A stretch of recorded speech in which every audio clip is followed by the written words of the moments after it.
del doctor Alonso Barrios Trilleras, con el tema modelamiento de la productividad de gemelina arbórea a través de variables biofísicas y de rodal. A nombre de la Universidad Nacional de Jaén, la comisión organizadora le da la cordial bienvenida y damos pase a su ponencia. Se encontrará en sala el doctor Alfonso Barrios. Bien. Sí. Adelante, doctor. Lo escuchamos. Puede dar inicio a su ponencia. Bienvenido. Hola, hola, buenos días. Muchas gracias por la invitación. No sé si me están escuchando, me están viendo bien. Le escuchamos, doctor, a la perfección. Adelante. Bueno, voy a compartir mi pantalla.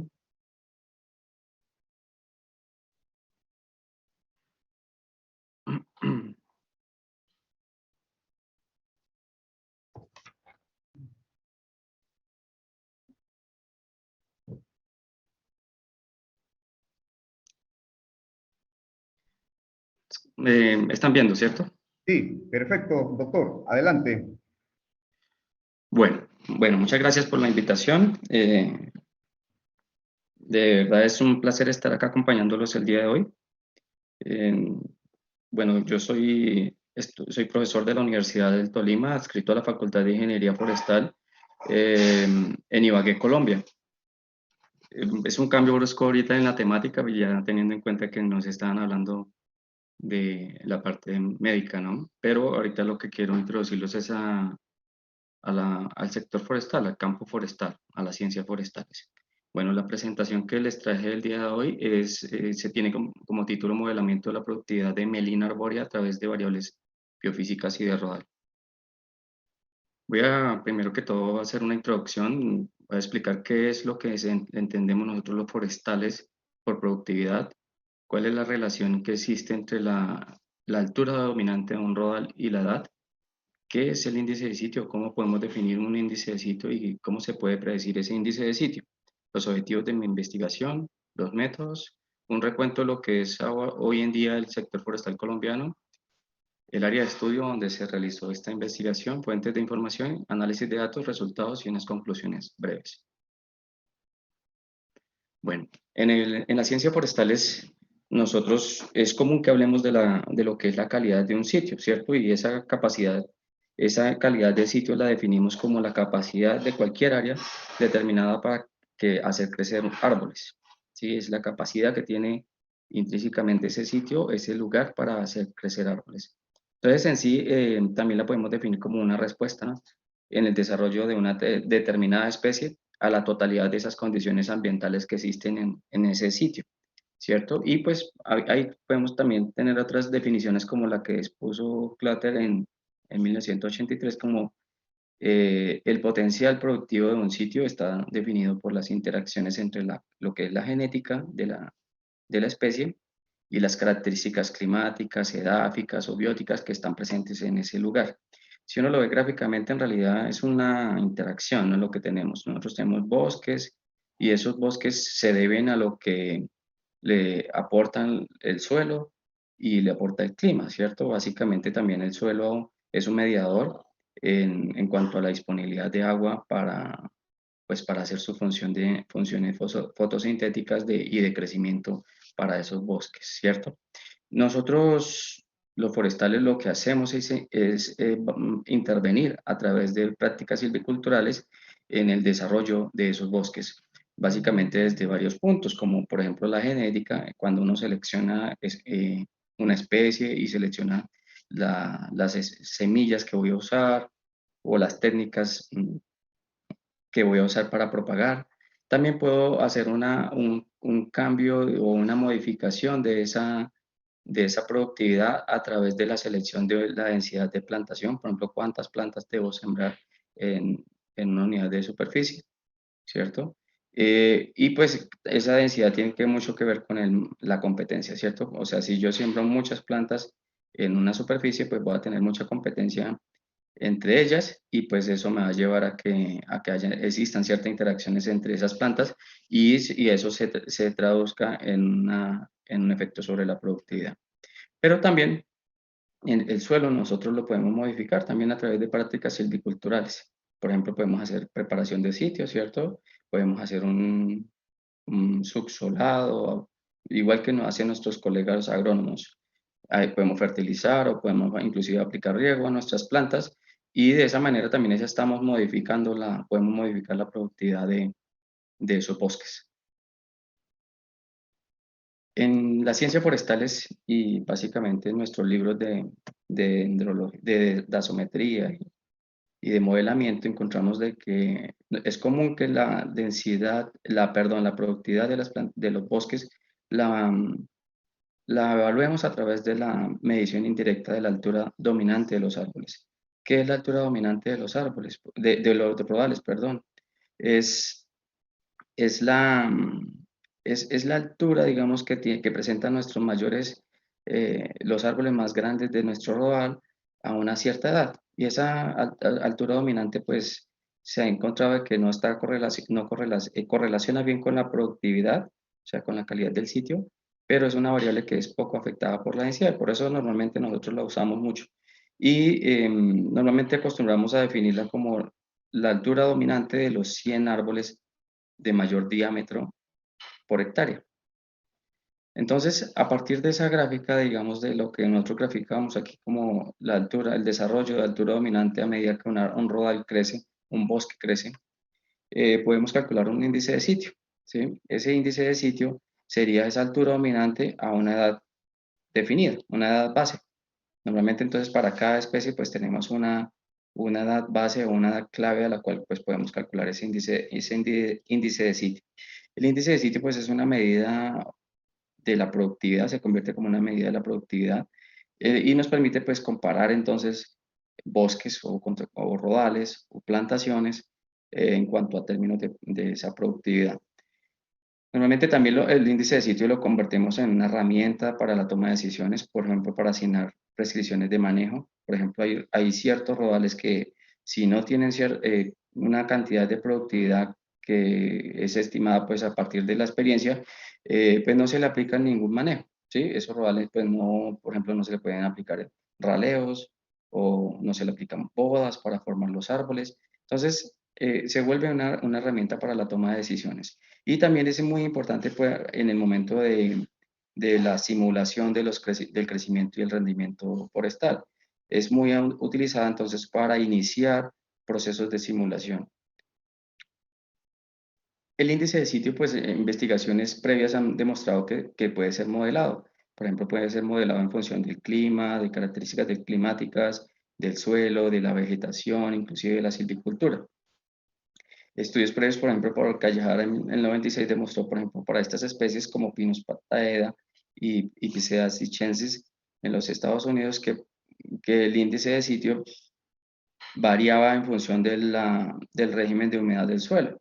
¿Sí? Por ejemplo, aquí se ve que para el Pinus pataeda hay un aumento del índice de sitio a medida que aumenta la humedad del suelo, pero hasta cierto punto, ¿cierto? Llega a un máximo y una vez es demasiado húmedo el suelo, pues, o sea, por ejemplo, pues, se pueden presentar encharcamientos y demás, pues ese índice de sitio otra vez vuelve y puede disminuir. ¿Sí? O sea que, digamos, estudios previos han demostrado que uno puede hacer un modelo que para predecir ese índice de sitio para nuestros bosques o para nuestras especies. Yo les decía que era importante entonces el índice de sitio. Aquí nosotros en Colombia tenemos simuladores de crecimiento. Este es un simulador de crecimiento denominado Sinfor, el cual lo hicimos aquí, lo diseñamos con colegas de la Universidad Austral de Chile y pues lo hemos usado para proyectar los crecimientos de nuestras plantaciones forestales. En realidad, un modelo entonces que explique el índice de sitio permitiría hacer un análisis más espacializado del comportamiento de nuestras plantaciones, nuestros bosques, nuestras especies, y podríamos entonces utilizar estos simuladores para, para hacer simulaciones ya sitio específico. ¿Sí? Entonces eso agregaría pues flexibilidad y también aumentaría la capacidad predictiva, pues, inclusive teniendo en cuenta que el clima está cambiando, ¿cierto? Entonces, si uno tiene un modelo que responde a esas variaciones climáticas, a las variaciones del sitio, pues es un modelo mucho más robusto y hoy en día eso es lo que estamos necesitando para poder responder a ese clima cambiante. Básicamente en este simulador nosotros requerimos el índice de sitio como una variable de entrada. Pero ¿qué pasa, por ejemplo, en proyectos nuevos, proyectos de inversión donde no tienes ese valor? O sea, porque no tienes, ese sitio no tiene historia en cuanto al crecimiento de estas especies. Pues aquí uno como forestal, pues lo único que tiene es la literatura y, y digamos, buscar entonces un sitio parecido, encontrar un valor e ingresarlo acá en el simulador, ¿sí? Pero si uno tiene un espacializado, un mapa de índice de sitio para una región, pues podría entonces encontrar para las coordenadas X y Y el valor del índice de sitio y poder tener entonces una simulación más, digamos, más precisa para ese sitio, ¿sí?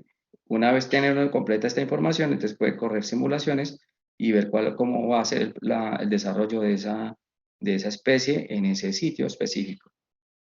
Entonces, los objetivos de esta investigación fue estimar la productividad de sitios forestales a través de un modelo empírico para la predicción de la altura dominante y el índice de sitio de una especie particular plantada en Colombia que se llama Melina arborea, incorporando variables biofísicas y de rodal. Los objetivos específicos pues incluyeron seleccionar primero un modelo de crecimiento de altura dominante base, luego obtener un modelo predictivo de índice de sitio para esa especie, para Melina arborea, a partir de esas variables biofísicas y de rodal, que con potencialidad de representar espacialmente su variación, y por último evaluar la ganancia de precisión al incluir las variables biofísicas y de rodal dentro del modelo base, ya previamente seleccionado.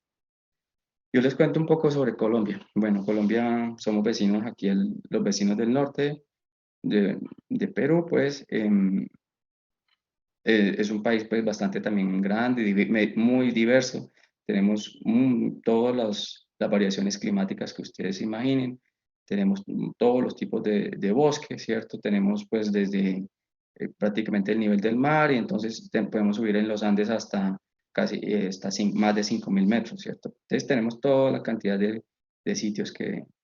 Y eso pues es pues por un lado buenísimo porque tenemos una biodiversidad muy amplia, pero también pues en el sector forestal nuestro basado en plantaciones forestales nos ha llevado a que tengamos muchas especies plantadas para la producción de madera, ¿sí? A 31 de diciembre del 2020 el país contaba con 540.000 hectáreas plantadas y básicamente son los pinos y los eucaliptos los que más comúnmente se utilizan, ¿no? Pero entonces hay muchas especies distintas como pinos pátula, pinos caribea, pinos tecunumani y eucaliptos, ¿no? Y otras latifoliadas que también son exóticas, entre esas la teca y la melina arborea. Y otra especie, por ejemplo, como acacia mansion, que es originaria de Australia. Y son muy pocas las nativas que se utilizan en nuestros proyectos de reforestación, salvo estas, por ejemplo, Bombacosis esquinata, Cedrela dorata, el, el Cordialora, ¿cierto? O el caucho, el Eveorea silensis, que también se plantan. Son especies pues autóctonas nuestras. Nosotros aquí tenemos básicamente desarrollado nuestro sector forestal en 3 regiones. Una es hacia el oriente, que colinda pues con Venezuela y lo llamamos nosotros llanos orientales o región de la Orinoquía. Básicamente allá hay un polo de desarrollo grande de plantaciones forestales en las cuales pues está básicamente plantando pinos y eucaliptos. Otra región la tenemos en la región andina, ¿sí? Donde tenemos pues como les decía, esta variabilidad climática y también tenemos desarrollo forestal y sobre todo ahí es donde está más concentrado el desarrollo forestal y otra parte en la costa atlántica ya también pues obviamente aquí por la cercanía al mar y los puertos pues también hay un desarrollo grande del sector forestal. Respecto, bueno, esta investigación está basada en la Melina arborea básicamente. Melina arborea es una especie originaria del sudeste asiático. En Colombia ha mostrado una muy buena adaptabilidad, sobre todo a climas secos, en bosque seco tropical. Presenta crecimientos variados entre bajos y altos. En plantaciones como esta, por ejemplo, que ustedes ven ahí, puede crecer hasta 50 metros cúbicos hectárea año.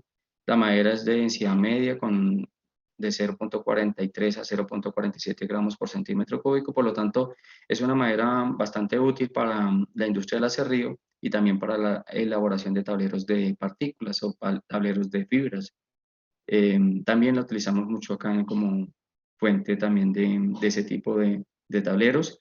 Y bueno, aquí es muy utilizada también en proyectos de restauración, como porque, por ejemplo, en proyectos posteriores al uso de la minería, entonces quedan suelos muy, muy pobres y pues especies como estas son las únicas que pueden, digamos, resistir y son utilizados para esos efectos, recuperar suelos y eso. Los datos utilizados en este estudio pues proceden de una red de parcelas temporales y permanentes con áreas que variaron entre 500 y 800 metros cuadrados, procedentes de 160 rodales en diferentes partes del país. Básicamente eran en estos departamentos, Tolima, que es donde yo estoy en estos momentos, estoy aquí en este departamento en el centro del país, el Chocó, que es este departamento que está acá, Sucre, en la costa atlántica, Bolívar, costa atlántica, Magdalena, costa atlántica, y Cesar también en la costa atlántica. Esos eran los sitios pues, donde teníamos localizadas esta red de parcelas en la cual fue utilizada para esta investigación. Básicamente, entonces, ¿qué teníamos? Teníamos material genético desconocido, empleado en esos bosques. Teníamos entre 1 y 38 parcelas por rodal, entonces en esos rodales donde teníamos más de una parcela, pues lo que hicimos fue promediar los datos de esas parcelas dentro de ese rodal para tener un solo dato por rodal. Teníamos edades entre 1 y 16 años, como ustedes ven acá, estos son los datos que obtuvimos, y las densidades, o sea, los árboles por hectárea variaban entre 125 y 1327 árboles por hectárea. Y la altura dominante pues, fue calculada, como les decía, con la altura media de los 100 árboles de mayor diámetro por hectárea. Estos son los datos que teníamos para desarrollar el modelo. Como ustedes ven, esta es la altura de los árboles y en función de la edad. En cada uno de esos rodales se calcularon también algunas variables de rodal que básicamente tenían que ver con la competencia. Se calcularon, por ejemplo, índices de competencia como el índice de Hart-Pecking o el índice de densidad de rodal, los cuales fueron calculados con estas fórmulas. Y como variables biofísicas se obtuvieron pues altitud, pendiente, aspecto, todo esto fueron derivados del modelo digital de elevación obtenido de la NASA en el proyecto LSTM, que tiene una resolución de 30 metros. Por ejemplo, aquí tenemos un mapa pues podíamos, diga, este es el modelo digital de elevación del cual podíamos tener entonces para cada los puntos donde estaban localizadas las parcelas, la altitud o derivar la pendiente o el aspecto también.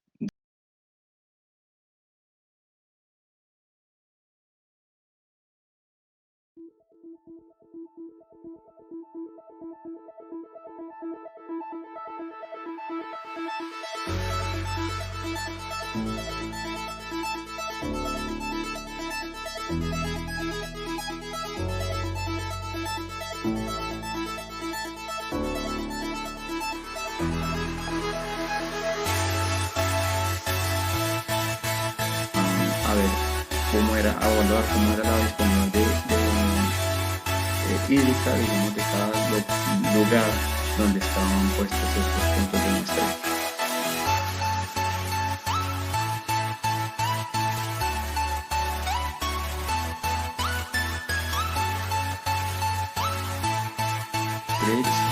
El cual tiene una resolución de 250 metros. Aquí pueden encontrar información en esta página web soilgrids.org de esa, digamos, de esa información de suelos que me parece a mí bastante útil.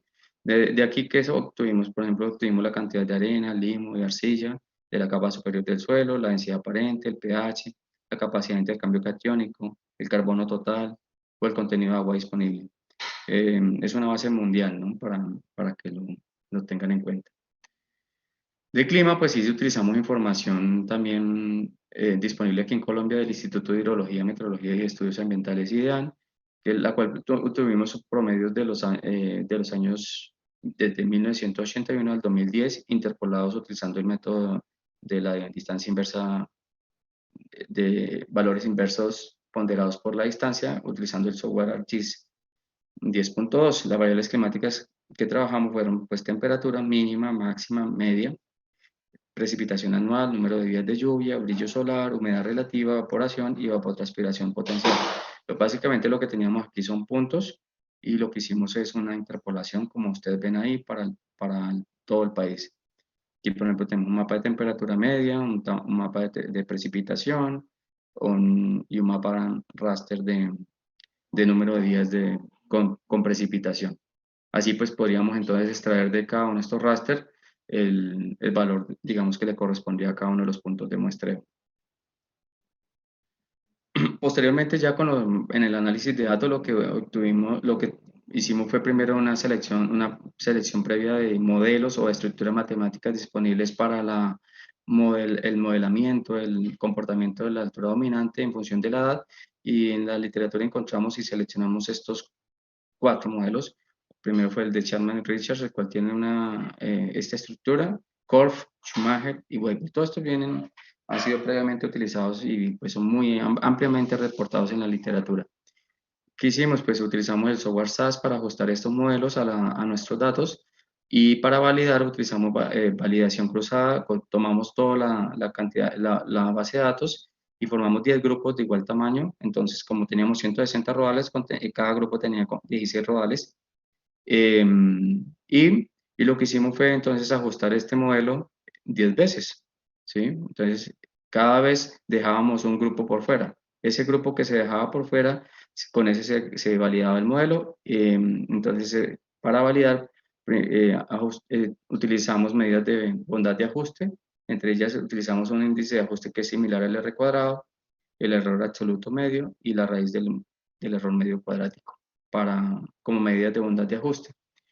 Esto nos permitió entonces identificar, posteriormente, una vez que encontramos un modelo, pues entonces lo que hacíamos es calcular el índice de sitio de cada uno de esos rodales y posteriormente a correr un análisis de correlación de Pearson en el cual correlacionamos entonces el índice de sitio y cada uno de los factores de rodal y topográficos y climáticos para ver cuáles tenían correlación o se correlacionaban con el índice de sitio de cada uno de esos rodales. Posteriormente, entonces, con esos variables de rodal y de climáticos y topográficos que se correlacionaron, pues armamos un modelo predictivo utilizando regresión lineal múltiple, utilizando el mismo software SAS. Y por último, entonces, representamos ese modelo de índice de sitio espacialmente utilizando ArcGIS. El modelo de altura dominante, entonces, con esas variables que seleccionamos, fue cargado con esas variables biofísicas y rodal, fue saturado, y nuevamente calculamos esas medidas de índices de ajuste, error absoluto medio y raíz del error medio cuadrático para evaluar qué tanta incidencia tenían esas variables en el modelo de altura dominante base seleccionado.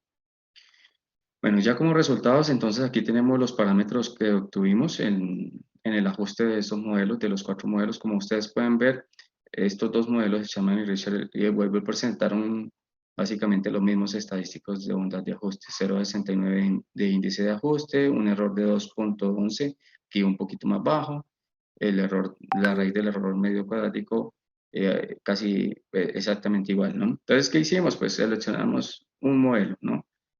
En este caso seleccionamos entonces el modelo de Chapman y Richards como modelo base para la predicción de la altura dominante de estos rodales.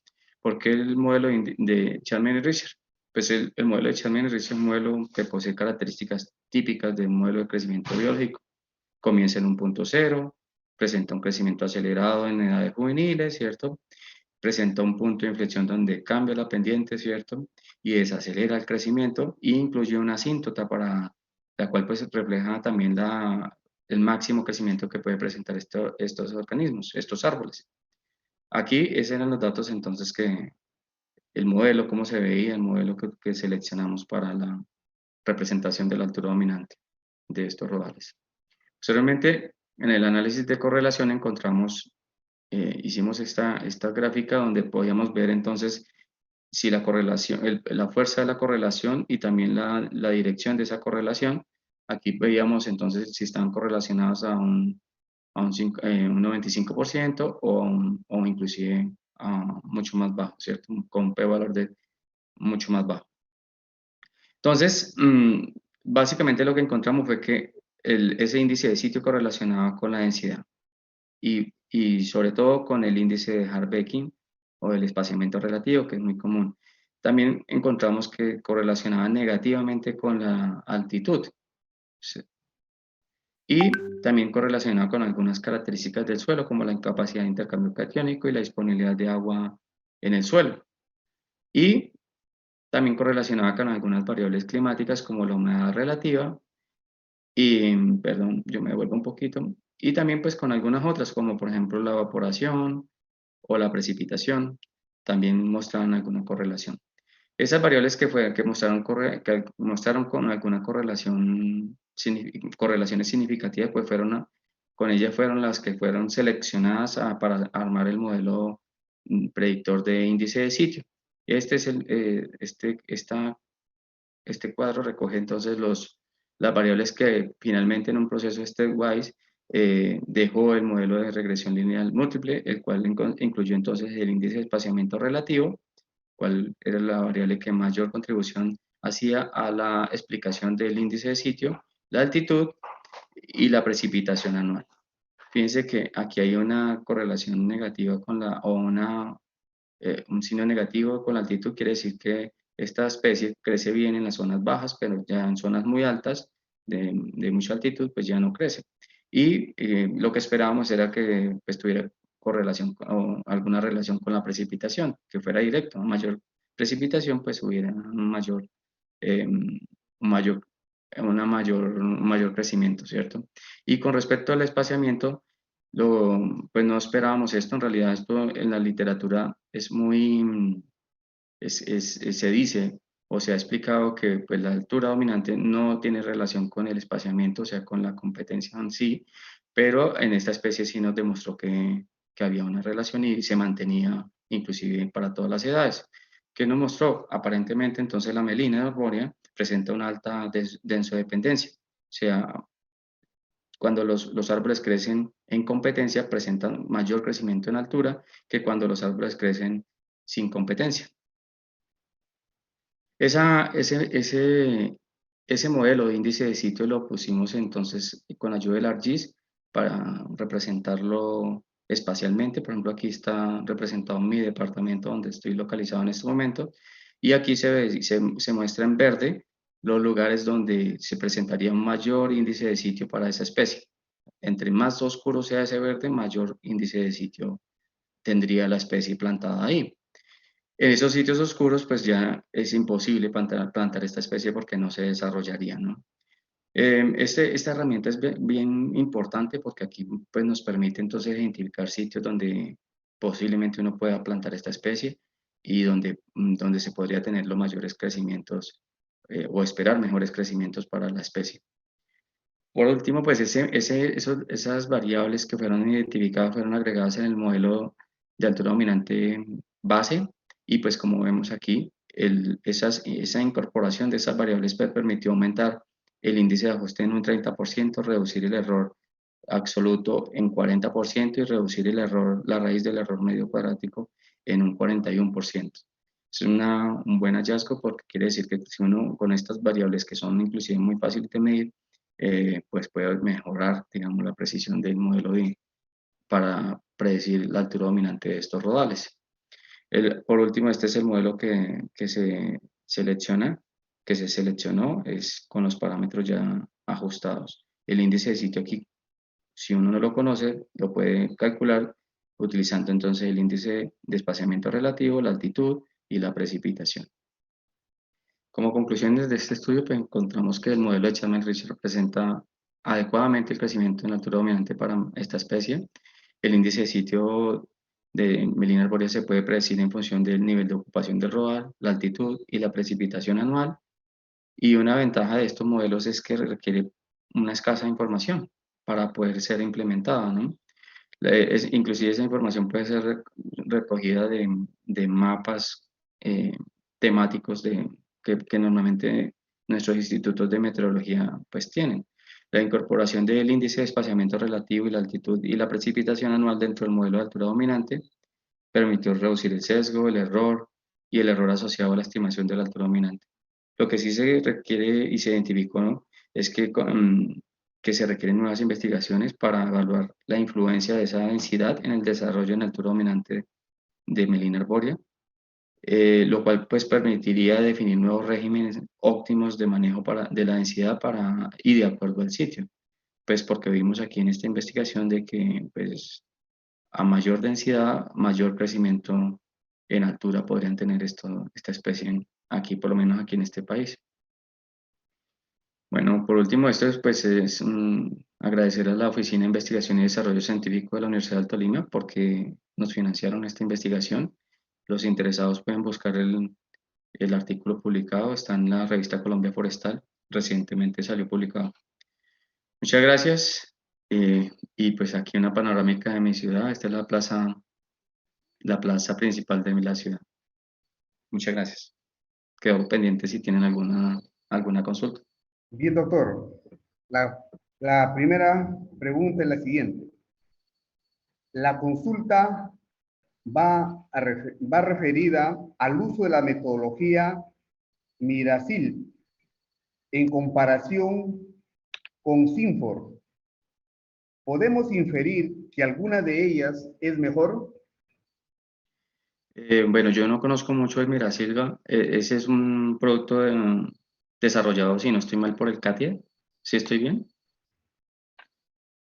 Para la persona que hizo la pregunta, no estoy muy al tanto del software como tal. Lo que sí sé, pues, es que el programa que se desarrolló acá es un programa especie específico, ¿sí? O sea, específico para cada especie, el cual, pues, tiene detrás un conjunto de ecuaciones desarrolladas a partir de la remedición de parcelas permanentes en diferentes partes del país. Entonces, pues, es robusto porque procede, o sea, fue construido con datos reales o tomados en campo durante un periodo de tiempo bastante, pues, largo.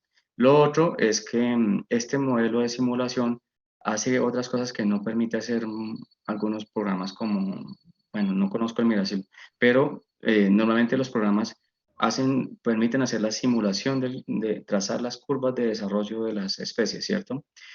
Pero no permiten desagregar las tablas de Rodal para mirar, por ejemplo, la distribución diamétrica de cada una de esas edades. Este programa lo hace. Entonces permite desagregar por clases diamétricas y utiliza un algoritmo para trozar, si es necesario, trozarla por clase diamétrica y obtener, por ejemplo, tipos de productos. ¿Sí? Por ejemplo, si yo quiero trozas de supongamos 3 metros de largo, pero acá en este diámetro no puede ser menor de 30 centímetros, pues eso el programa lo puede hacer. Puede calcular cuánto es el volumen que podríamos sacar de un rodal de ese tipo de producto, ¿sí? Entonces es un poco más complejo la simulación, pero permite obtener datos más interesantes, digamos, desde el punto de vista cuantitativo para las empresas forestales. Y doctor, acá tenemos la siguiente pregunta que dice lo siguiente. En Colombia, ¿qué tan eficientes pueden llegar a ser los sistemas agroforestales con eucaliptos? Tomando en cuenta que se le atribuyen características alelopáticas. Perdón, ¿me repite la especie? Sí. Repito la pregunta. En Colombia, ¿qué tan eficientes pueden llegar a ser los sistemas agroforestales con eucaliptos? Tomando en cuenta que se les atribuyen características alelopáticas. Bueno, no hay muchas experiencias en realidad con sistemas agroforestales aquí con eucaliptos. Solamente conozco unos, pero son sistemas silvopastoriles, donde se combina pues esto ganado con pasturas, o sea, el eucalipto con pasturas y ganado, ¿sí? Pero en realidad pues hay unos efectos alelopáticos que en realidad pues no sé si muchos de ellos son mitos, porque yo la verdad pues he visto plantaciones de eucaliptos acá donde pues crecen pasturas debajo de ellos, ¿no? Entonces digamos, respecto a eso, no conozco mucho con sistemas agroforestales empleando, digamos, esas especies de eucalipto. Aquí básicamente el eucalipto se utiliza como materia prima para la industria la industria del papel y de las cajas corrugadas, ¿sí? O sea, para producir cajas de embalaje y no más, ¿no? Porque, bueno, para tableros de partículas o tableros de, de fibra, ¿sí? Pero como tal, o sea, en realidad el eucalipto no permite hacer muchas cosas. Aquí no se ha avanzado mucho en el tema digamos, de generación de nuevos productos como para esas especies. Y por lo tanto, entonces se produce o se maneja como un monocultivo con unas rotaciones supremamente cortas de unos 6 años y no más. O sea, solamente producción de materia prima para esa industria. Como le digo, solamente en sistemas silvopastoriles lo he visto usar. Y pues produce pasturas debajo de las copas del eucalipto sin ningún problema. Sí, ¿Sí? doctor. Esas serían todas las consultas. Queremos agradecerle por su magnífica exposición y por sus grandes aportes de su investigación para la producción de la especie Gemelina arbórea. Muchas gracias a nombre de la Comisión Organizadora de la Universidad Nacional de Jaén, y esperamos contar con su participación para una próxima oportunidad. Muchísimas gracias. Muchas gracias por asistir y por la invitación. Gracias.